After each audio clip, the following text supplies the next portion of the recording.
les erreurs qui sabotent ton bonheur et comment les éviter. Bienvenue à toi sur ma chaîne YouTube. Je m'appelle Sarah Diviné, je suis auteure et formatrice en intuition et j'accompagne les personnes à écouter leur voix intérieure, à sourire à la vie et à se connecter et avancer sur leur chemin de vie. J'ai eu le plaisir ou la chance ou l'intuition de publier plus de 9 ouvrages chez le Lotus et l'éléphant et j'adore donner des clés, mais surtout t'aider à pratiquer pour que tu te reconnectes à ton âme et à ton intuition. Alors la première, qu'est-ce qui fait que tu sabotes ce bonheur-là? La première, c'est de croire que tout est à l'extérieur, que tu as passé une mauvaise journée parce qu'il y a eu ça dans ta journée, parce qu'il y a une collègue qui a dit quelque chose, parce que peut-être un monsieur t'a pas laissé passer, parce que tu n'as pas assez d'argent, parce qu'il y a cet événement qui est arrivé dans ta vie. C'est comme si on a oublié, notre âme, elle est venue sur Terre et elle a décidé de venir avec un esprit pensant. Et l'esprit pensant, il observe qu'il est différent des autres. Que moi, je suis différente de toi, que cet arbre est différent d'un autre. Et en fait, c'est comme si il a oublié qu'on était tous connectés, qu'on n'est qu'un et qu'on est là pour faire une expérience. Et parfois, ce voile de l'oubli est plus ou moins important, mais en tout cas, l'esprit pensant, il a vraiment cette notion de séparation. Et il croit vraiment que tout ce qui se passe, c'est l'extérieur qui influe sur notre intérieur. Alors que plus on va être spirituel, plus on va avancer sur notre chemin d'évolution ou de croissance, peu importe comment on l'appelle, on va vraiment se rendre compte que cette source, elle est à l'intérieur de nous. Que cette source de paix, cette source de joie, elle est déjà à l'intérieur de toi. Par contre, comme tu as ton esprit pensant qui se croit séparé, il attend que l'extérieur réponde à ce qui se passe à l'intérieur. Alors que si tu inverses la méthode, j'adore moi Neale Donald Walsch, l'auteur qui a écrit Conversation avec Dieu, et récemment j'ai lu, ça c'est la méthode la plus vite pour faire apparaître la loi de l'attraction. C'est par les pensées, ça marche, mais ça prend du temps. Par contre, dès qu'on se connecte à cet état intérieur, là c'est instantané, puisque l'âme reconnaît que tout est connecté, tout est lié, et donc elle se rappelle d'où elle vient et qui elle est. Donc si tu as envie de vivre plus de paix, comment tu peux ressentir la paix à l'intérieur de toi? Comment tu peux te reconnecter à cette source de paix? Et c'est là où ensuite l'extérieur va plus se manifester, mais c'est d'abord l'intérieur. Je sais que ça peut paraître un peu bizarre, parce que là tu peux dire, ouais Sarah, mais si je vis une épreuve, si je vis un deuil, une séparation, ça va être difficile en fait de me connecter à ma paix ou à mon sourire. Donc là ça demande de la pratique et ça demande d'avoir foi en fait en la vie, de sentir que même si tu traverses aujourd'hui une épreuve, comment tu te reconnectes à cette source à l'intérieur de toi. Juste au lieu d'avoir la vision extérieure, comment je peux revenir un peu plus à l'intérieur de moi et me reconnecter à cette source. Le deuxième, ça va être d'avoir des pensées négatives sur toi ou la vie.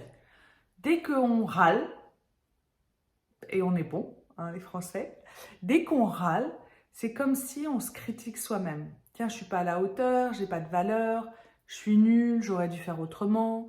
Et même si on critique une autre personne, tu peux observer que souvent, même si elle est infime et qu'elle est presque pas perceptible, il y a une critique vis-à-vis de soi. Et les pensées dirigent notre monde. Tu peux échanger avec plein de personnes qui ont vécu des épreuves, mais de dingue, et qui ont cette joie et cet émerveillement. Et tu dis, comment c'est possible? Et d'autres qui stressent comme des dingues, qui râlent tout le temps, alors que ils ont un toit, ils ont peut-être un travail, des personnes autour qui l'aiment. Et en fait, on a oublié de se dire, tiens, est-ce que je pourrais pas travailler sur mon mental? Est-ce que je pourrais pas essayer de voir, c'est quoi toutes les pensées que j'ai? Est-ce qu'il y en a qui sont vraiment utiles? Est-ce que quand je me pose une question de curiosité, dire, par exemple, tu es célibataire et tu dis, ah, mais ça fait longtemps que je suis célibataire, De toute façon, les hommes n'aiment pas les femmes qui savent où est-ce qu'elles ont envie d'aller. J'invente un truc. Et bien en fait, on a cette croyance-là, tu as cette croyance-là, et donc toute ta vie et toute ta réalité va être basée sur cette croyance. Il y a un petit côté un peu flippant, parce que dedans, il y a beaucoup de libre arbitre. Si je dis que j'ai de la chance dans la vie, l'univers va m'offrir, puisque je le sais à l'intérieur de moi que j'ai de la chance. Si je me dis, tiens, les hommes, c'est tous des bips, bah, je vais voir et je vais attirer les personnes qui vont me faire croire que cette croyance est positive.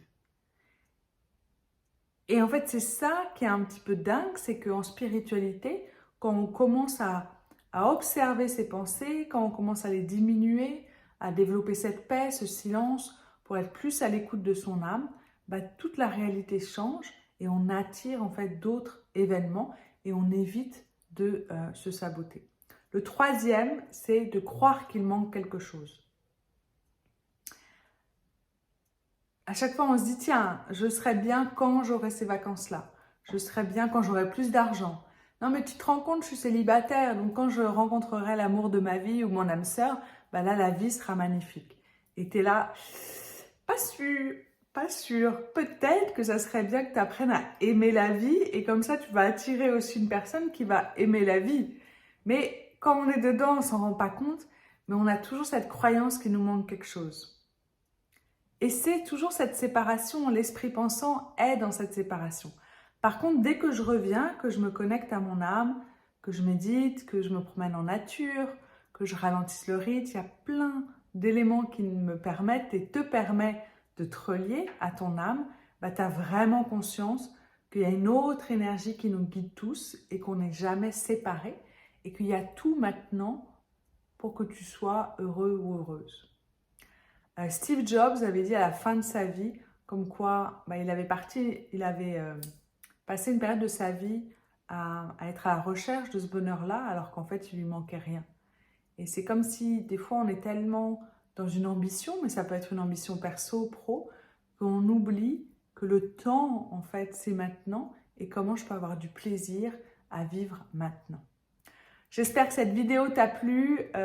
Toi, qu'est-ce que tu penses te sabote par rapport à ta relation avec le bonheur? Est-ce que c'est tes pensées? Est-ce que c'est le fait que tu crois qu'il te manque quelque chose? Est-ce que tu crois que c'est l'extérieur qui est responsable et pas toi? Sois plus honnête avec toi et ajoute un petit commentaire. Ça me fera plaisir de te lire. Ça me fait vraiment plaisir de contribuer, de partager mes petites astuces entre nous. Même si là, je suis dans le salon de ma maman, je sens qu'il y a une connexion avec toi. Et puis, j'espère que tu pourras ajouter un peu plus de bonheur dans ta vie pour que chaque jour soit un petit sourire intérieur et que ça te permette d'avancer.